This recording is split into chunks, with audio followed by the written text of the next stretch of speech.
ദൈവത്തിന്റെ വചനത്തിന് മാറ്റമില്ല. എന്നാൽ ദൈവവചനം നമ്മിൽ മാറ്റം വരുത്തും. ദൈവത്തിന്റെ വചനത്തെ ആർക്കും രൂപാന്തരപ്പെടുത്തുവാൻ കഴിയുന്നതല്ല. അത് സ്വർഗത്തിലും ഭൂമിയിലും എന്നേക്കും സ്ഥിരമായിരിക്കുന്നതാണ്. എന്നാൽ ദൈവവചനത്തിന്റെ കേൾവി നമ്മിൽ രൂപാന്തരം ഉണ്ടാക്കും.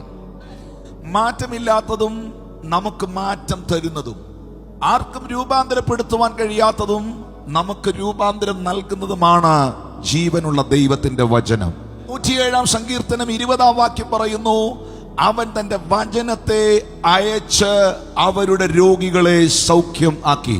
ദൈവികമായ വിശുദ്ധീകരണമാണ് ദൈവസന്നിധിയിൽ നിങ്ങൾ പ്രതീക്ഷിക്കുന്നതെങ്കിൽ, യേശു കർത്താവ് യോഹന്നാൻ സുവിശേഷം 15 അധ്യായത്തിൽ തന്റെ ശിഷ്യന്മാരോട് പറയുന്നു, നിങ്ങൾ ഇപ്പോൾ കേട്ട വചനത്താൽ നിങ്ങൾ ശുദ്ധിയുള്ളവർ ആകുന്നു.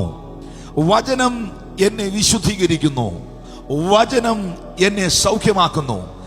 വിശുദ്ധ തിരുവെഴുത്തുകളിൽ വെളിപ്പാട് പുസ്തകത്തിൽ യോഹന്നാൻ അപ്പോസ്തലൻ രേഖപ്പെടുത്തിയിരിക്കുകയാണ്, ഈ പ്രവചന പുസ്തകത്തിൽ എഴുതിയിരിക്കുന്നത് വായിക്കുകയും കേൾക്കുകയും പ്രമാണിക്കുകയും ചെയ്യുന്നവർ അനുഗ്രഹിക്കപ്പെടുന്നു, അനുഗ്രഹിക്കപ്പെട്ടവർ. എത്ര ശപിക്കപ്പെട്ടവനെയും എത്ര പരാജിതനെയും പണിതുയർത്തുവാൻ ദൈവത്തിന്റെ വചനത്തിന് കഴിയുമെന്ന് വിശ്വസിക്കുന്നവർക്കായി ഞാൻ ദൈവത്തെ സ്തുതിക്കുകയാണ്.